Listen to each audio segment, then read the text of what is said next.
Hello and welcome to Yoke-Fellows and Life Companions, Queer Possibility in 18th Century Philadelphia, a lecture from the Elfreth Alley Museum. My name is Ted Most, and I'm the Associate Director of the Elfreth Alley Museum. My pronouns are he, him, and as you might be able to tell, I'm joining you from my home in West Philadelphia. There are a few sources of noise around, so please excuse the noise. I'll be muted soon enough. Thank you so much for joining us tonight. This is the first time we're doing this, so please bear with us. If you have any technical issues, you can reach out in the chat box or email me at director@elfrethsalley.org.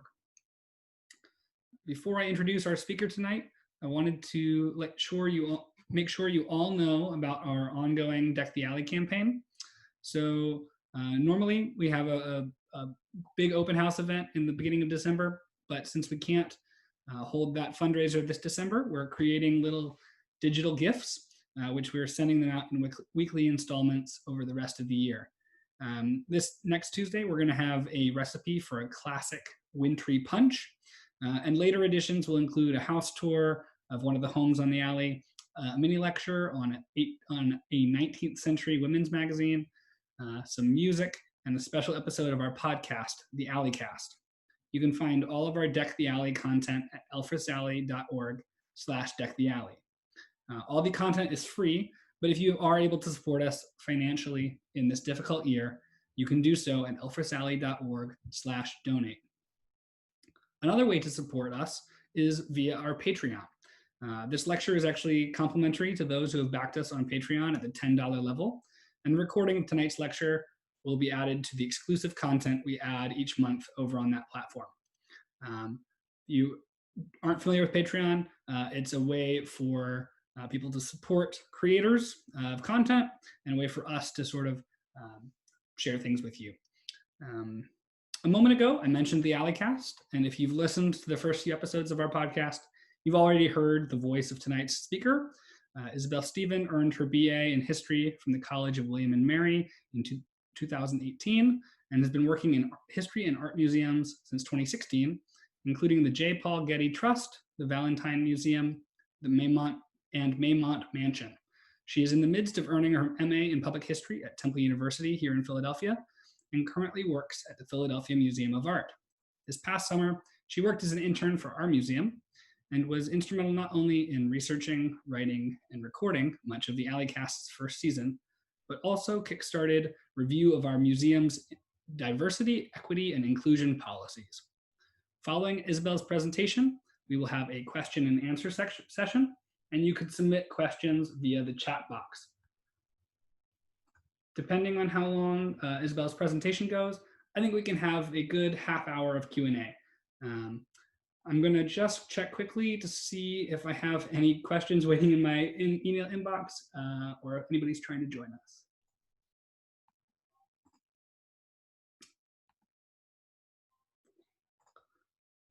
Looks good now. I'll keep an eye on that though, in case anybody has any technical issues. So I am going to bring Isabel on here.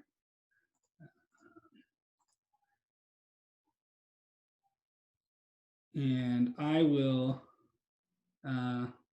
mute myself and disappear, but I'll still be here watching the chat. So if you have any problems, let me know. Okay, I'm handing this off to you, Isabel. Yeah, thank you so much, Ted, for that introduction and for arranging all of this for us. Yeah, so my name is Isabel Steven. My pronouns are she, her, and I'm really excited to share my research with you all today. Like Ted said, some of it made it into the Alleycast in the first couple of episodes, but there's also a lot more research that I did that didn't make it in that I'm excited to share with everyone today. So I'll just dive right in. In 1769, Peggy Emlyn, a young Philadelphia woman, wrote to her friend Sally Logan and enviously described a trip her aunt was taking with another woman. Quote, "I hear aunt is gone with the friend and won't be back for 2 weeks. Fine times indeed I think the old friends had, taking their pleasure about the country, and have the advantage of that fine woman's conversation and instruction, while we poor girls must spend all spring at home, What a disappointment that we are not together." End quote. At first glance, this comment looks like the mildly jealous musings of a girl wishing she could be on a trip and is instead stuck at home. In fact, it provides us a rich glimpse into the intricate and intimate world of female companionship and life in the 18th century. First, it tells us that women had particular and special companions. The aunt is with the friend, not a friend. And second, it reveals that such relationships were normal, valued, and actively desired by a younger generation. Peggy saw herself and Sally as similar to the aunt and her companion and wished to model their behavior, to take long solitary trips together, enjoying nothing but each other's company. It is unclear what the marital status of Peggy's aunt was, but we know that Peggy Emlyn grew up to marry, as did Sally Logan.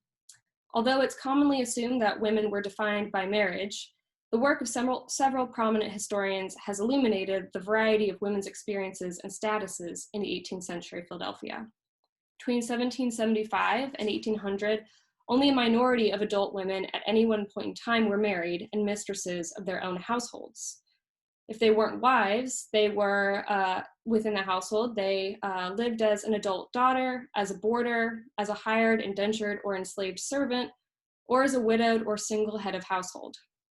Such diversity of women's roles and the relatively high numbers of single women living in Philadelphia was due to a confluence of economic, social, and cultural factors. Female self-reliance was not only economically tenable within an urban environment, but somewhat socially tolerated due to the ethnic and religious diversity of Philadelphia. Furthermore, the changing demographic landscape of Philadelphia created a much less coherent or rigid culture of gender norms than might commonly be assumed, enabling women to navigate around their prescribed roles in various ways. And finally, the active female literary scene, growing educational opportunities, and the influence of Quakerism all supported a growing cultural tolerance for female singleness. But even amidst the varied statuses of women, only a small number of women in Philadelphia lived together. These cohabitating women have traditionally been analyzed alongside single women.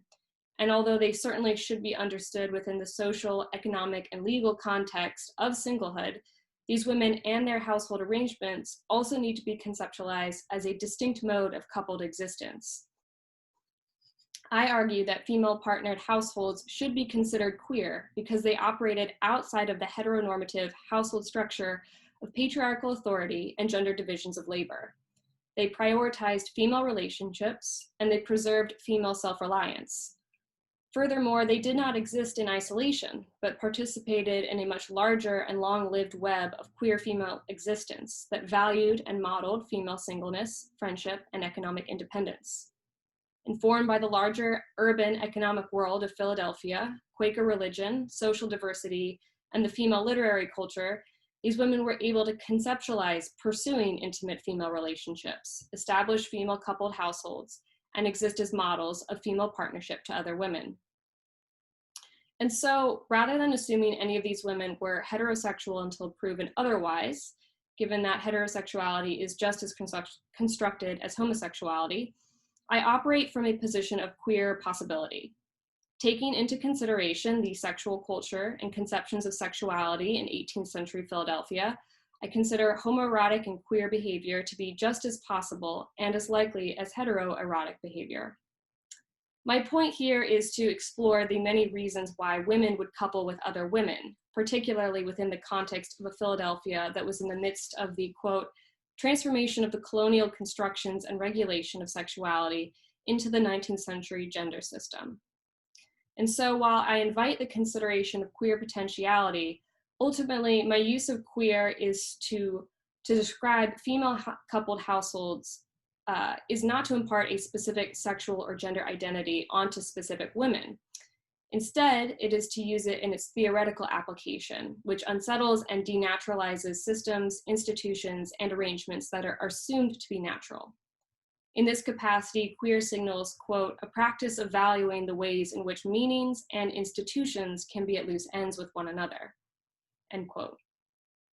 The heterosexual marital union was considered the foundational unit to society's proper order and functioning, through which men's authority and dominion over women and other subordinates was naturalized. If this is the case, where did female coupled households exist within such a society? What do they tell us about the possibilities of existence for women during this time? Why were they not only allowed, but respected? And how did other women view such arrangements? So in order to explore the material realities and imaginative possibilities for female partnership in 18th century Philadelphia, I have examined the lives of 5 women and the social and literary networks in which they were embedded. I reconstruct the lives of Mary Smith, Sarah Melton, and Elizabeth Carr, 3 lower middle-class mantua makers of Elfreth's Alley, and Rebecca Jones and Hannah Catherall, 2 Quaker school teachers who made choices to live outside of the heteronormative sphere of marriage and child-rearing to provide economic security to their partners after death, and modeled female independence to younger generations. I situate their individual choices within the larger social, economic, and cultural world of Philadelphia, using public records like probate wills and inventories, death records, city directories, and constable returns, personal writings like commonplace books, diaries, and letters, and literature from their social circle. Where the historical record is silent, I use more speculative methods to analyze their decisions and relationships. These 5 women and their female networks sit at the nexus of a number of complex and evolving systems, institutions, and ideas that both limited and enabled their choices to live with other women. While they themselves might not have considered themselves queer, lesbian, or homosexual, their lives, choices, and words modeled the possibility for intimate female partnerships to future generations, and thus existed as part of a larger multi-generational tradition of queer female existence. Within this world, the household was the smallest unit of social organization, and as such was supposed to reflect the hierarchical, patriarchal society. The ideal household was headed by a man with his wife, children, and any other subordinates or servants or enslaved people subordinate to him. In reality, 20 to 30% of households were headed by women at any one point in time. Nearly 2/3 of those households were widows, raising families after their husbands had died or living with adult children. The remaining third were single women, either living by themselves with family members or with other single women. The situation of widowed and single women has been well documented by historians, but by examining the lives of female coupled households in comparison to other types of female-headed households, we can see certain unique features of the former regarding economic security, longevity, and independence. Although marriage was the most reliable form of economic stability for women, those who lived together fared far better than widows or single women did. Most widows lived in poverty, but single women living by themselves fared even worse economically. Certainly this makes sense, as many women had the opportunity to inherit some sort of money or assets from their husbands, whereas single women had no such luxury. On the other hand, coupled women did better because they could pool resources together to support themselves, and usually did not have children or dependents to take care of, to say nothing of the emotional support they may have brought each other. Living together was thus a more economically secure choice, especially since women made half the wages men did in the same occupation and had a narrower set of opportunities for employment. And although marriage may have been the most economically secure and advantageous choice, it was not necessarily the best choice in protecting a woman's autonomy.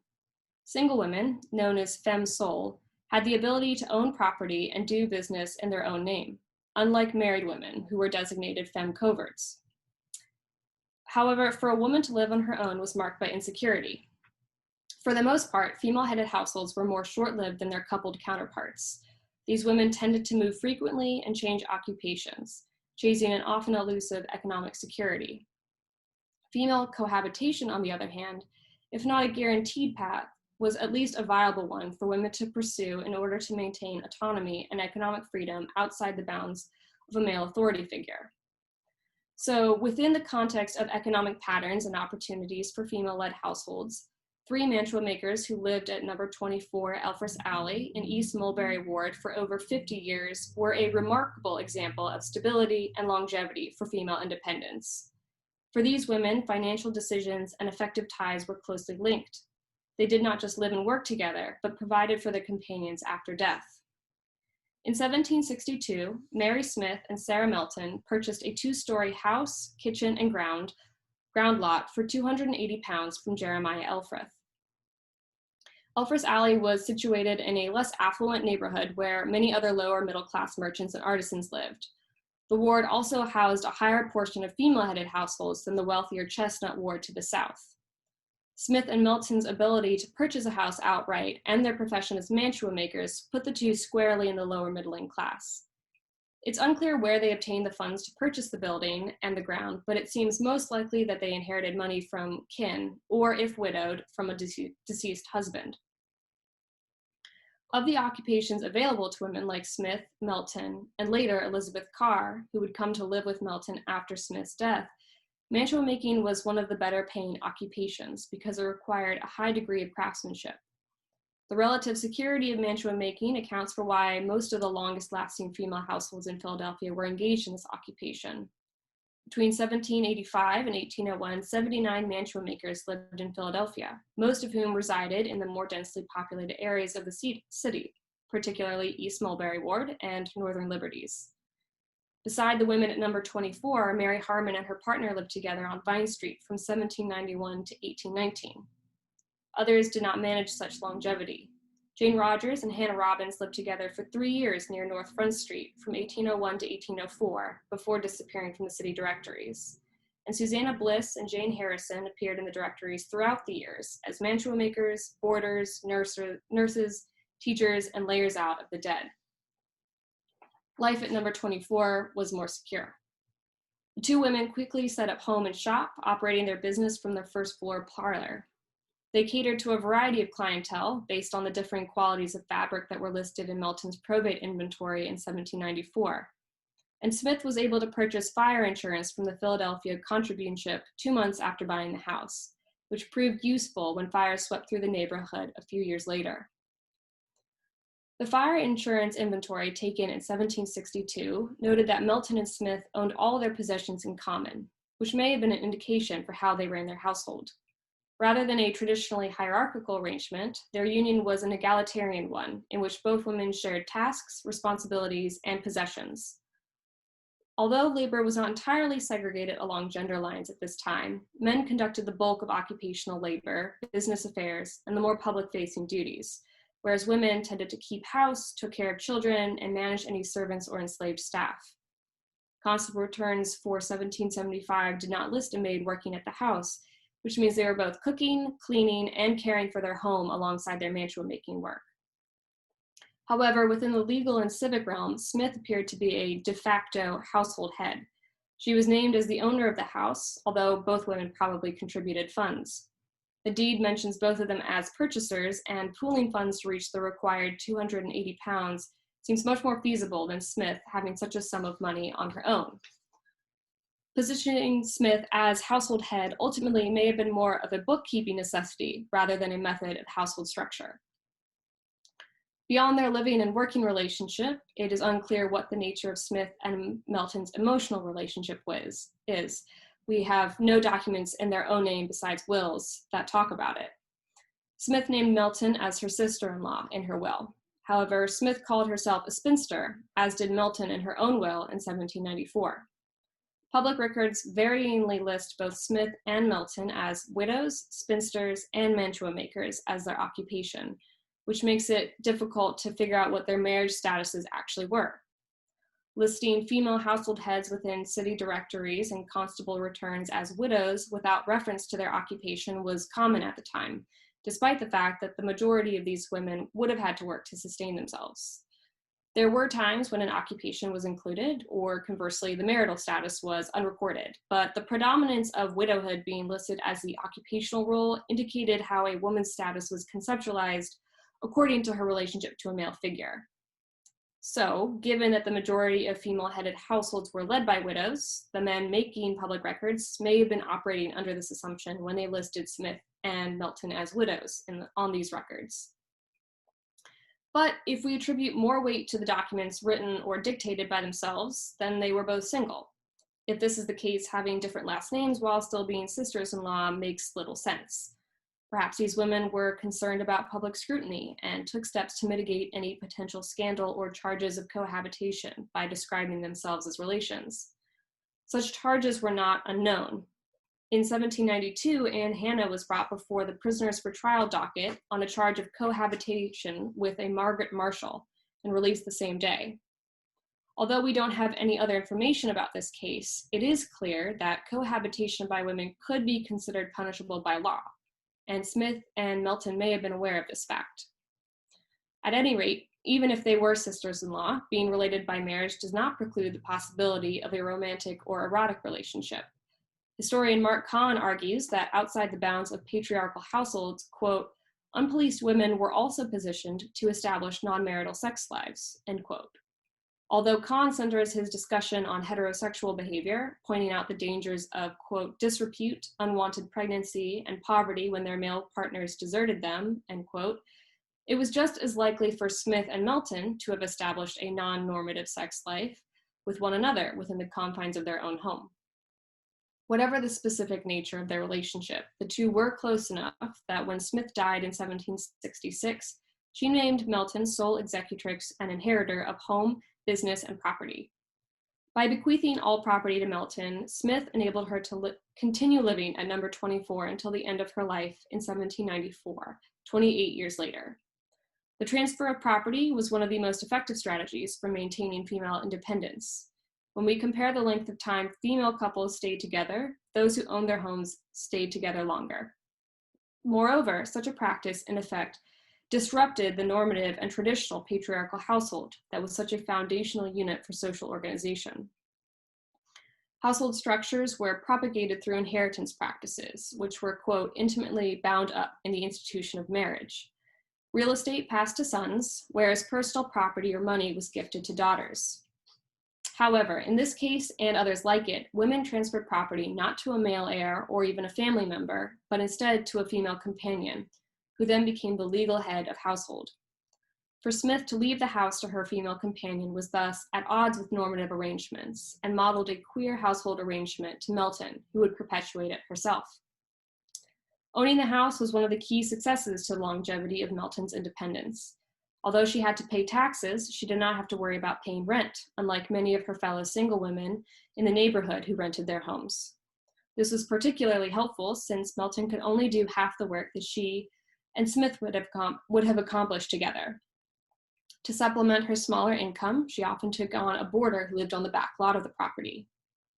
However, by 1790, another woman had come to live and work at number 24. Elizabeth Swobes Carr, born in 1744, married Alexander Carr in 1778, but by the time of the first federal census in 1790 had separated from him. He was living alone in Chester County when Elizabeth had moved in with Melton. Divorce was not unheard of in the late 18th century. Although difficult to obtain, divorce was legal, though most couples resorted to self-divorce. It's unclear why Carr and her husband separated, but they didn't do it legally, since she was still officially married when Melton bequeathed the house to her in 1794. It may have been Alexander who left the marriage, since husbands ended marriages more frequently than did wives, or it may have been Elizabeth who left, taking advantage of the fact that the economic and cultural landscape of Philadelphia made it viable.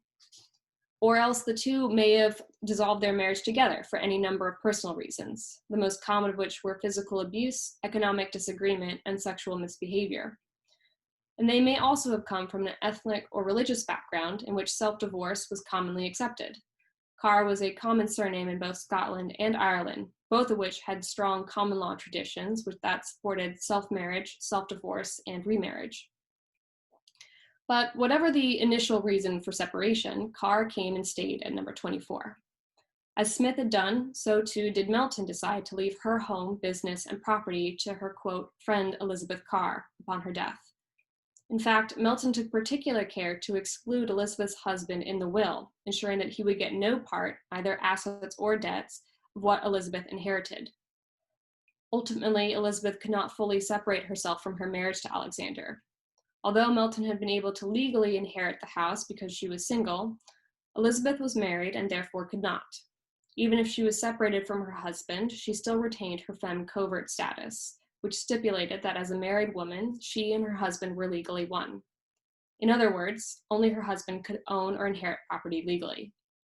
Thus, Melton designated that Elizabeth could, quote, have the uses, income, and possessions of all my dwelling house and the lot of ground, before and during the term of her natural life, end quote. Upon Elizabeth's death, the house would revert to Melton's friends, Justinian, Robert, and Martha Fox, who were named as executors. Carr continued to live out the remainder of her years at number 24, also taking on boarders at times, like bricklayer Benjamin Loader, who boarded there on and off during the last decade of the century. Carr died in 1814 at the age of 70, ending half a century of female-coupled independence.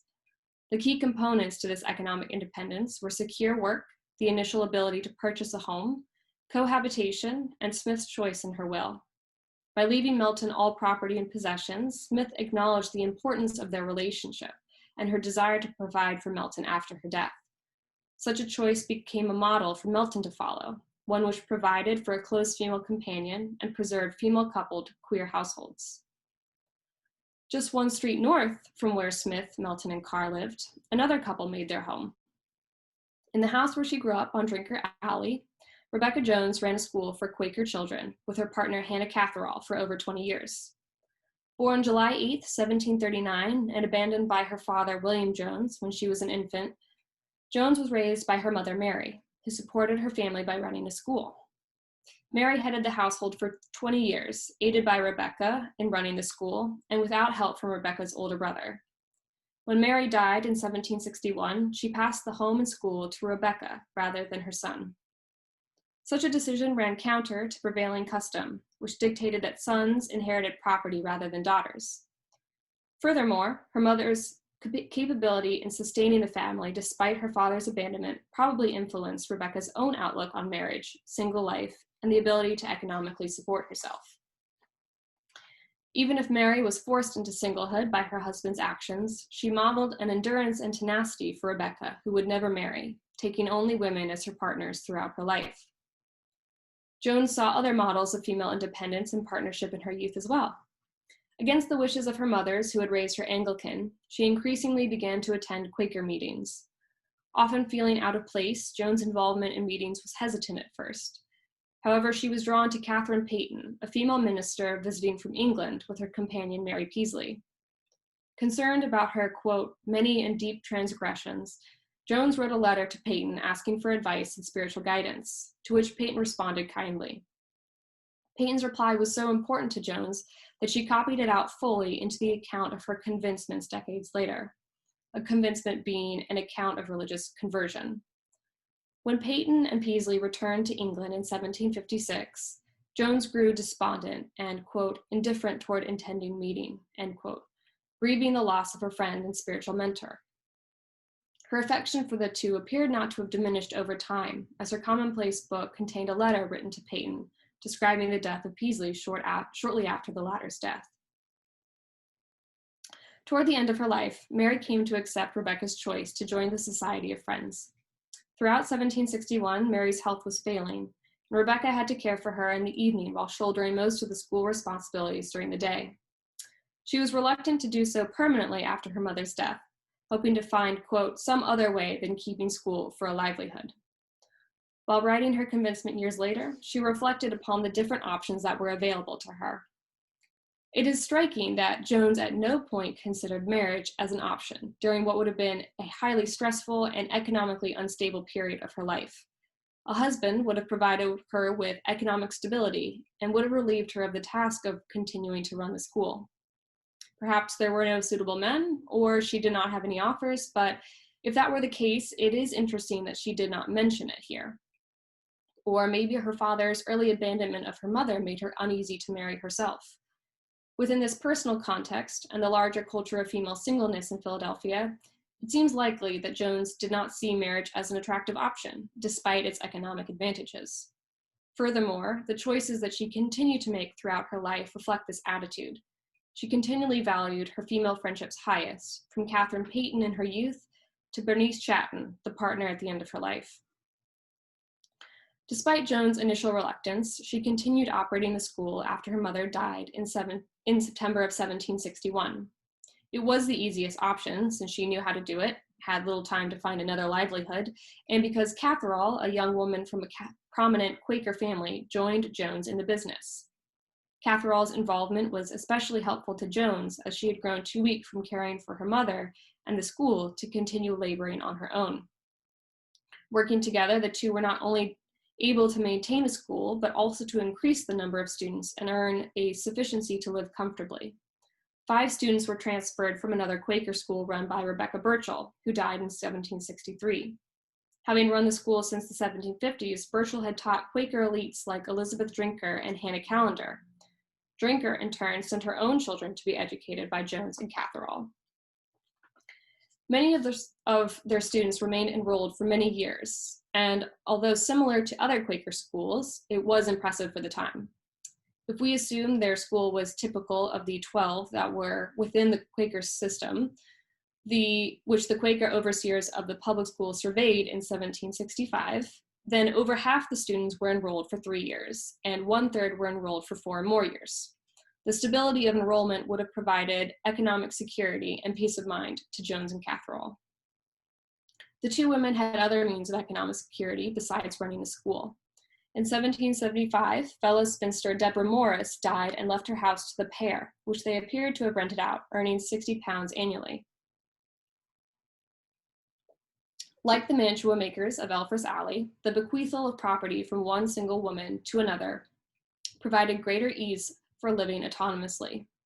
That Morris chose to leave her home to a pair of single women rather than a family member is striking, especially considering how large her extended family was. Although we do not have an explicit explanation for why she chose Jones and Catherall, it seems evident that the three were friends, and perhaps Morris wanted to provide for fellow single women to help them maintain their lifestyle. Jones and Catherall's relationship was not just a working one, but characterized by affection, support, and mutual dependence. Jones described Catherall as having, quote, an affectionate disposition, end quote, offering encouragement whenever Jones was depressed and caring for her whenever she was feeling weak or ill. The couple's friends and community not only recognized and esteemed this affection, but treated the two as a union, not unlike a married couple. Elizabeth Drinker, Rachel Wilson and her daughter, and Anna Rall all frequently mentioned them as a pair in their diaries. Correspondence and invitation to visit were often addressed to them jointly, and when a letter was addressed to the one, love and greetings were extended to the other. Edward Catherall, Hannah's nephew, called Jones aunt and fostered a relationship with her that resembled that of an in-law. And perhaps the most explicit reference to Jones and Catherall being viewed as a couple similar to that of partners in marriage was from George Dillwyn to Henry Drinker. He wrote of Catherall that, quote, she and her valuable yoke-fellow would now and then make such excursions, end quote, referencing a rare vacation the two women were taking. The term yoke-fellow, which originally described when two work animals like oxen are fitted together in a frame that harnesses them to a wagon, was a common reference to marriage in the 18th century. In particular, it describes a relationship where the couple was teamed together in life to share their workload equally and in common. Though typically used to describe a union between a man and a woman, Dillwyn seemed to think the term was fitting for the two women about whom he was writing. The yoke-fellow metaphor fit Jones and Catherall well. The two shared all of their tasks equally, similar to Smith and Melton and Carr, and unlike the typical heterosexual household. Elizabeth Drinker noted in her diary sending her children to, quote, RJ and HC's school, Hannah Catherall's school, or Becky Jones' school at various times. Clearly, the two both were present in educating their pupils, and Drinker implied the presence of the other while representing the one. To the extent that there was a de facto household head, Jones, who seemed to be the one who handled financial matters, filled that role, similar to Smith with Melton. Dillwyn's use of Yoke-Fellows was also true to its biblical roots, which described companions who shared the same spiritual goals and values and worked together to accomplish them. Jones and Catherall actively participated in meeting life, serving on a number of committees together in addition to their own particular roles. Although Jones and Catherall's union did not fit the mold of a typical household arrangement in its lack of male presence, division of labor, or household authority figure, their community did not appear to comment upon its unusualness or the two women's uninterest in marriage. Remarks about the relationship were overwhelmingly positive. This is due to a number of reasons. First, Jones and Catherall contributed significantly to their community through educating Quaker boys and girls and by participating in meeting life. Second, Quaker ideas about women's roles often differed from the society at large. Women participated in public, religious, and even political matters, albeit in circumscribed fashion, and were esteemed for doing so. Inspired by Payton and Peaslee, Jones had become a minister in 1758 at the age of 19, joining the ranks of Philadelphia ministers like Sarah Morris, Elizabeth Smith, and Elizabeth Norris. Catherall was a clerk for the Philadelphia Women's Yearly Meeting from 1778 to 1794. Third, Quakerism promoted a more egalitarian form of marriage, first encouraged by George Fox and his wife Margaret Fell, that mimicked the helpmeet relationship between Adam and Eve before the biblical fall. Although clearly not heterosexual, in many ways Jones and Catherall's relationship was closer to that ideal egalitarian union than were heterosexual ones, which proved more elusive to men and women who had been raised within a patriarchal and hierarchical society. Finally, and most likely because of these other reasons, the number of single Quaker women was much higher than the average in Philadelphia. As educators, Jones and Catherall not only modeled female singleness and companionship to a younger generation, but also disseminated writings that praised such choices, alongside models of religious virtue and commentaries on marriage and courtship. Assigning students to copy works like sermons, poems, memorials, and lectures was a common educational practice intended to exercise penmanship and impart literary, social, and moral education. Among other texts, Jones and Catherall assigned a number of poems written by prominent single Quaker women, including Susanna Wright, Elizabeth Graham Ferguson, and Hannah Griffiths. Many of these poems describe the trials of marriage and model the virtues of single life. In particular, one poem that students like Sarah Sandwith Drinker and Catherine Haynes copied was the memorial to Catherine Payton on the death of her companion and fellow laborer, Mary Neal. Most likely assigned by Jones, this poem reflected upon the friendship between the two women. Although the author praised Neal's virtue and piety, she acknowledged Payton was the, quote, best who can tell how she deserved a tear, because they were life companions in the way, kindred spirits, sisters, and partners in joy and travail and distress. Their relationship was a, quote, union, joined by, quote, the same cause and same engagements of ministerial work. The author lauded this relationship and offered solace to Payton through a reunion in heaven where the two would separate no more. Without doing so explicitly, the poem's author described Payton and Neal as Yoke-Fellows, bound in labor and love. Jones and Catherall assigned their students poems to copy not just for penmanship practice, but because their content was respectable and worthy of copying. Their pupils may have seen the similarities between the two companions in verse and their own teachers, and implicitly understood that female companionship like this was not only possible, but also esteemed and even attractive to pursue. In 1784, Jones decided to embark on a 4-year trip to Europe to preach to her fellow Quakers on the other side of the Atlantic. Catherall was supportive and encouraged Jones to pursue this long-held desire, while she elected to stay home in Philadelphia in order to continue running the school. Letters between the two unfortunately do not remain, so we are left only to guess at how their relationship might have changed over the 4 years. Jones returned in 1788 and continued teaching with Catherall for a time until the two separated. An account written in 1907 of Jones' life argues that the separation was because they could no longer keep the school running due to Catherall's failing health. Over the next few years, Jones boarded with several different acquaintances before renting a house in Brooks Court, where she turned her parlor into a shop that sold books and women's clothing. She began a relationship with a new companion, Bernice Chapman, who rented a house next door. Chapman married James Allison in 1806, but returned to live with Jones after her husband's death in 1811. They moved into a house across from the Quaker North Meeting House, where they lived until Jones's death in 1818.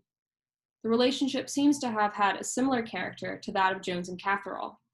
Acquaintances writing to Jones offered love and greetings to Chapman, and the two were invited to social engagements as a pair, although Jones' ability to visit with friends diminished as she grew older.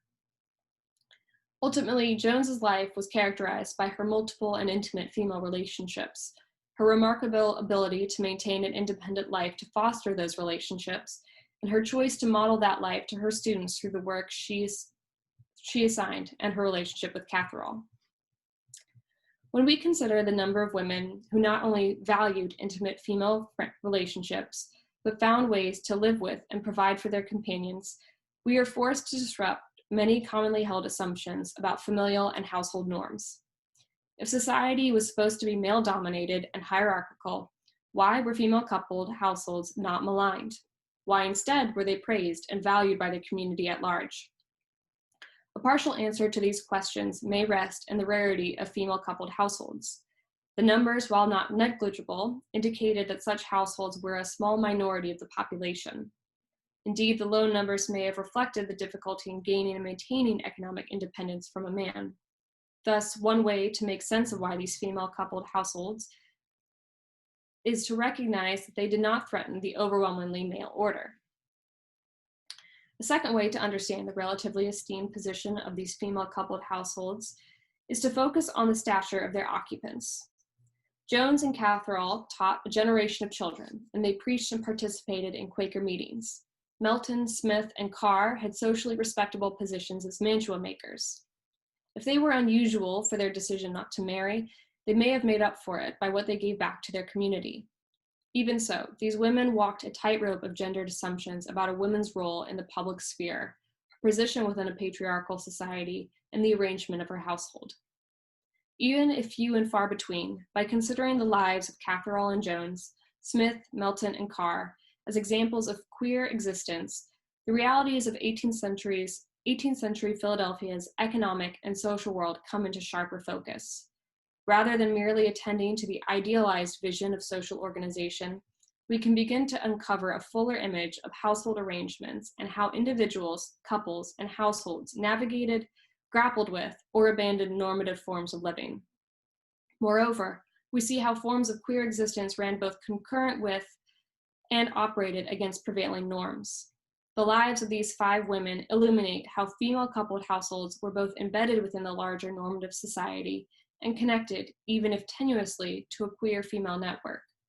Jones, Catherall, Smith, Melton, and Carr managed to do so by navigating the economic, social, and religious opportunities available to them as women, by providing financial and effective support to one another, and by engaging with their larger community. In doing so, they enacted a form of queer existence that, though distinct to their time and place, did not disappear when they died, but continued on through their writing, through the generation they taught, and through the companions that survived them.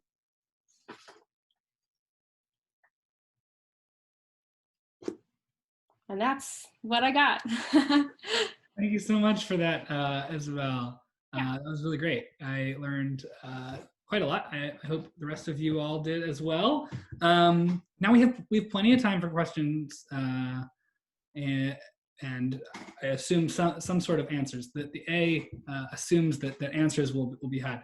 So we're going to do this in the chat field primarily, I believe, just to sort of streamline it. So if you have questions, send them my way. I guess to get us started, Isabel, I want to ask you one. Where is this? I had it here. One thing that really struck me in your presentation was the fact that these relationships, many of the ones that you're highlighting, not only had a component of cooperation within the household and an affective component, but also nearly all of the ones that you mentioned had a caregiving aspect at some point, as one woman neared the end of her life or faced health concerns. And I think that's something we don't necessarily think about, but I thought that was a striking sort of common thread. Do you have further thoughts about sort of that dynamic or how common that was? Yeah, no, I think that's a really good point that you bring up. And I mean, even Rebecca Jones starts off caring for her own mother, who is single. And you kind of get the sense that that is what continues throughout her life, with Catherall taking care of her, and Bernice Chapman taking care of her toward the end of her life. I think that it is probably, yeah, I mean, I don't know if I have too many like things to say about that. It's clearly, they clearly are affectionate relationships, and that care work is factored into sort of the domestic work that they're doing as well.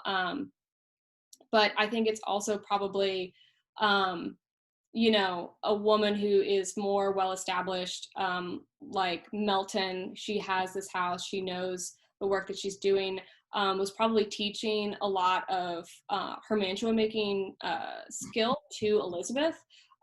So it was also a really good way to sort of take on an apprentice almost, and sort of bring another woman into the fold to continue that work. And that education also holds true for Jones and for Catherall, who are running a school. So sort of that intergenerational aspect is really present in a lot of different aspects of their lives. Very interesting. So we got some good comments, good questions coming in the chat. The first one, the work pursued by the women you feature falls within traditional gender options. Did you find any coupled women who broke into non-traditional work? I will be honest, I haven't, you know, dived really deeply into all the different examples of coupled women. These two I've sort of found and pieced together in my research, but that is something I'd like to continue exploring, is the types of roles that these coupled women were doing.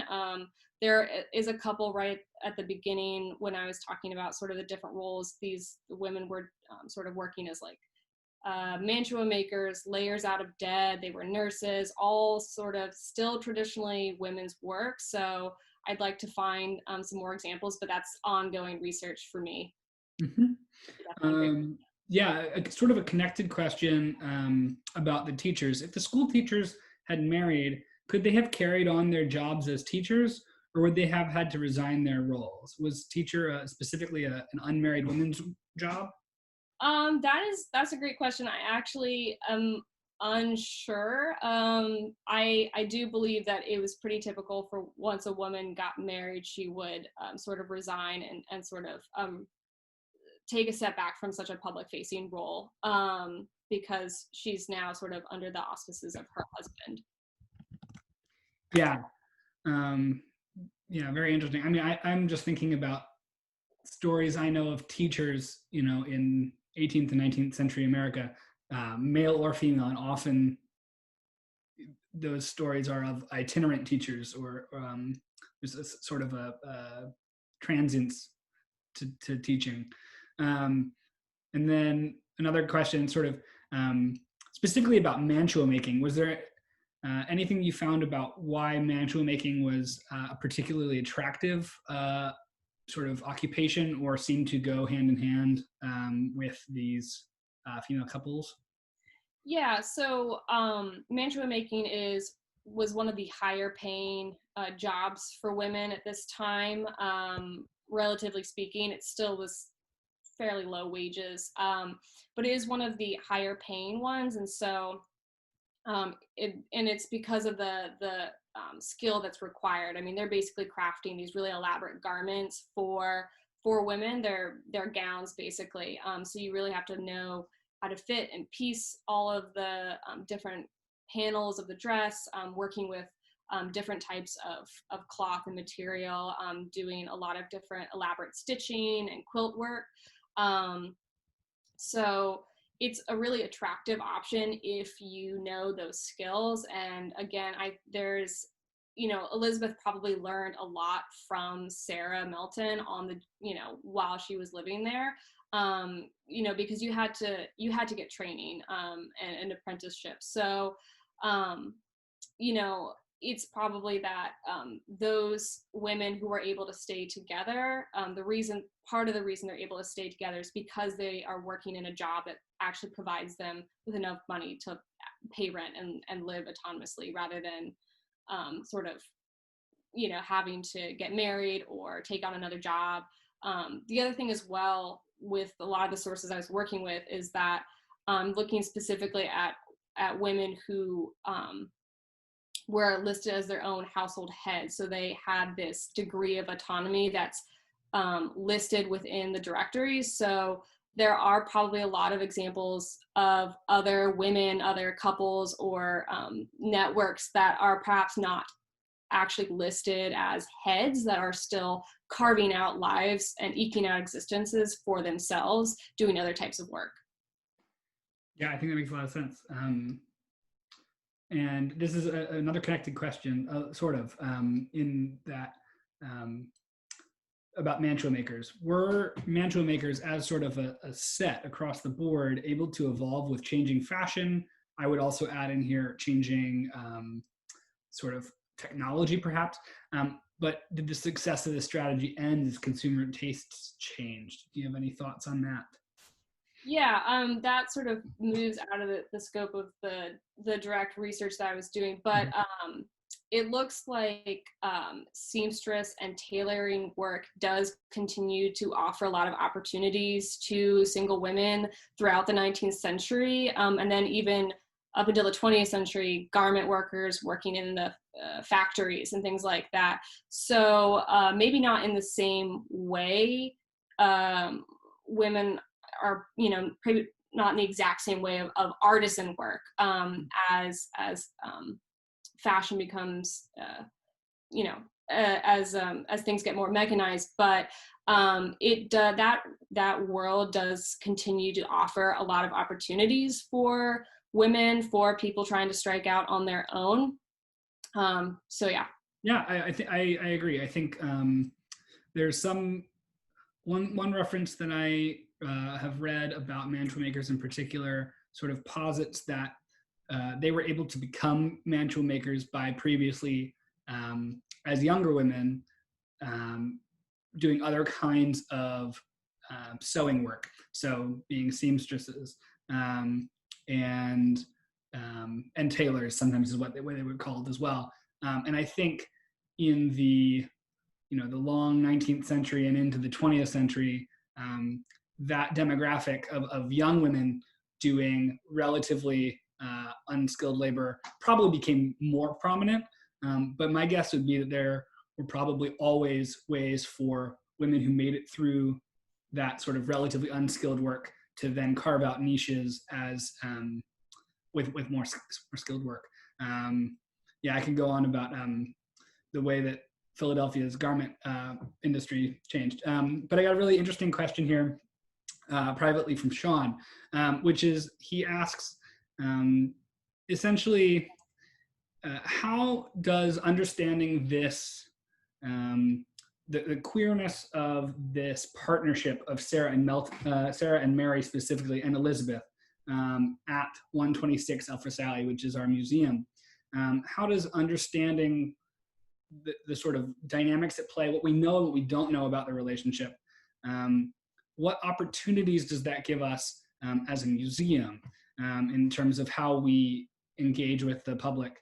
And specifically, are there opportunities there to connect to contemporary social justice issues? What do you think? What do you think, Isabel?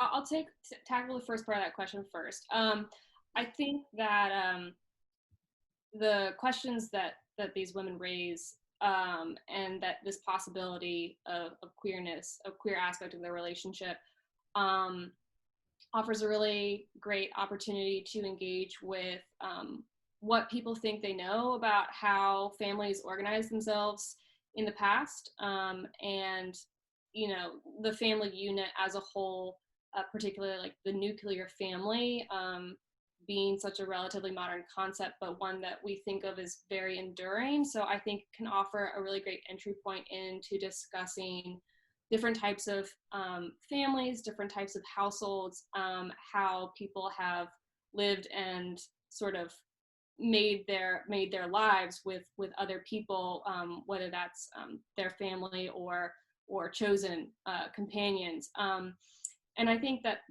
sort of is a good segue into sort of more social current issues, more social justice focused issues of talking about all the different types of families that exist today, as well, and the wide variety of what is considered a family, and what is, what is larger society do we say is not a family. So I think it offers a lot of entry points into sort of question our assumptions that we have, as well as sort of thinking through the fact that we don't have a lot of sources left. And so, we can sort of live in that ambiguity and questioning of like, well, we don't really know a lot of the details about their relationship. We do know these things, and sort of, shed a little light into the interpretive historical process of how do we come to know what we know, by piecing these sources together, by,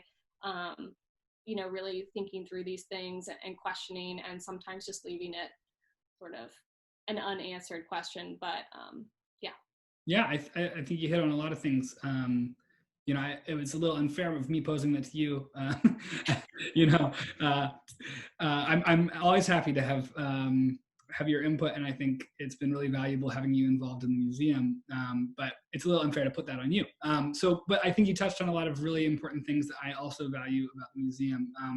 One being that while our sort of era that has traditionally been interpreted at the museum, and a lot of the sort of literally the stuff of the museum looks a lot like other museums of that era, I think one of our great assets is this story, as a way to sort of jolt people out and question their assumptions about the 18th century. And I think one of the, when I think about the Elfreth Alley as a whole, but also just the museum in particular, I think one of the great stories that we can tell is the story of urban space. And I think one of the things that sticks out about these women's stories is that this would not have happened in the same way had it not been an urban space. So there was a much higher rate of women living together in urban space. There was a much lower rate of marriage, those kinds of things. But also, I think for a contemporary connection, urban spaces are where we see some of these challenges to this idea, this sort of monolithic idea of what a family is. And I think that urban spaces, as we're thinking about urban space, we're thinking about how people organize themselves. And the family, whatever that means to any individual person, all the vast variety of what that means to people, is a way of organizing themselves. I think there's a really interesting interplay there, in terms of the relationality of people in urban space, neighbors, like political organizations. There's lots of really interesting dynamics there. And I think having this central relationship as an interpretive tool is really interesting. Do we have other questions in the chat?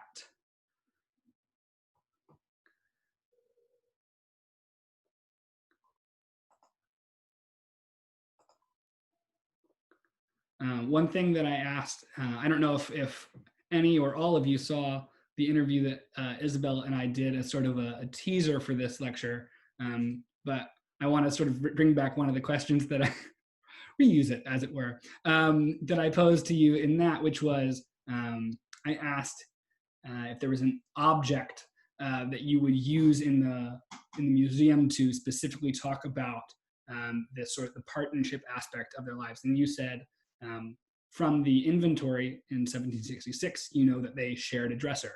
And so while we don't know much else about their sort of the way they arranged their space or the way they arranged their feelings for each other, we do know that they shared a dresser. And that would be, do you have any other thoughts about that? Having had more time, I didn't spoil on you this time. Yeah, I think the house itself is a great example, because the house was passed down to, two women, from Smith to Melton and from Melton to Carr. And that's 50 years of, a long history. And so I mean, I think, the first time I came into the museum and the guides told me like, yeah, these two women work together, they live together. And I was like, how common was that? So I think right off the bat, as soon as you step through the threshold, posing those questions to the guests and sort of say, how common do you think it was for women to work together? Well, let's, like, how common do you think it was for women to live together for 25 years, for 50 years, to have that same house, and sort of start it that way? Because the house, however it was furnished, however it was used, was the very space that enabled them to live out the lives that they had. Yeah, I think that's absolutely true. And I like the emphasis you put on sort of inviting visitors to sort of into that uncertainty. Maybe we don't have to just tell them about the ambiguity. We can sort of invite them in. I think about I taught a course last spring. This spring. And one of the things I did was I used the wills of Sarah and Mary, and I just gave them to these underclassmen and said, what do you think their relationships were? Like, what? Look at these wills. What was going on here? What can you learn about them? And I was looking for all kinds of things, and they had many really interesting questions. The wills have this very flowery religious language to them. Does that say something about what their worldview was? Those kinds of things. But college students very quickly got to what was their actual relationship. And I think it's really interesting if we can find ways to sort of put visitors there or give them the opportunity to get there. Maybe not like force it on them. But start posing those questions. Yep. And how, even if you had copies of those wills to display to guests, let them read through them, would be fun ways to sort of get them to engage and try and puzzle through how and why were they able to do this. Yes, indeed. Great. Any other questions?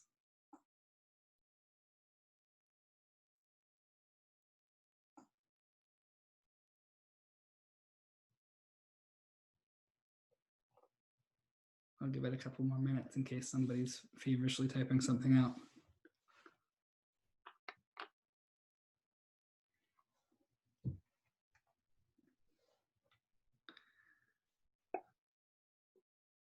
Well, we were talking a little bit about interpretation at the museum, and one of the sort of great missed opportunities of this year is that originally Isabel's plan was to develop a tour based on this research, like a more structured guided tour.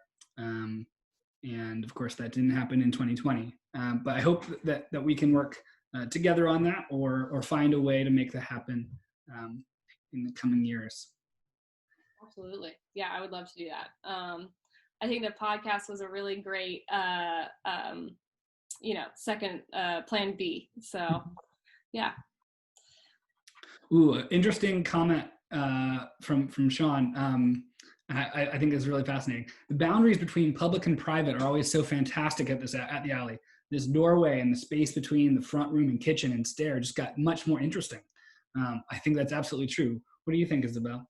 Yeah, absolutely. I mean, I think especially given that their front room was used as their storeroom and as their shop, it was a mixture of public and private space even when they were using it. And they probably had their best furniture out, their silver ready for clients and things like that. But it's a tiny house. They probably also hung out, spent time there. If not working, then, sitting and, relaxing and things like that. So that public-private space can really be played with in interesting ways because it was a blurred space when they were using it. Yeah, I think that's the blurring there is really important because, at some of the other house museums in Philadelphia, we can see really clearly delineated lines of public and private. If you go to the Powell House, it's like but beyond this archway, it was private space. Beyond this door was servant space, and there's those really clear delineations. And my understanding, and a little bit of my own theories, but is that people who were living in places like Elfreth that were more working class, maybe an emerging middle class, were really trying to model their lives in many ways, in the way that the well-to-do did. They just didn't have the same space. So how might they have negotiated those same kinds of expectations without the structure to do that, to actually enforce that? I think that's a really interesting question. It's always interesting the relationship that Sean mentions, that these women didn't have to deal with tourists. The public and private remains at the museum because we have museum offices, and the ways in which visitors negotiate what they are allowed to access and what they aren't allowed to access is always very interesting. With our sort of COVID protocols, we were not, this fall, we were not in the house with visitors, but you ever so often hear them open a door, those kinds of things. And you need to sort of stick my head around, and there's this kind of negotiation. And as Sean says, the spatial negotiation of public and private remains a very important thing on the street for people who are living there today. I think one of the top comments of visitors is, must take a special person to live here, which I think is an understatement. Okay, I think if that is all we have in terms of questions, I think let's wrap up here. This session has been recorded, and all of you will get a link to rewatch it if you wish, and it will be distributed. If you haven't had a chance, do check out our Deck the Alley, our virtual programming this December, at elfrethalley.org/deckthealley. If you're interested, check out our Patreon. We have a few things up there, including the behind the scenes interview that Isabel and I did. So if you haven't seen that already, that may add a little bit, although I think we covered a lot of the same ground here. Once again, thank you so much, Isabelle Steven. Thank you to all of you who tuned in. I think this was a great success. I hope we do it again soon. And if we do, you'll hear about it. So thank you all. Thank you so much, Ted. Thanks for having me. Have a good night, folks.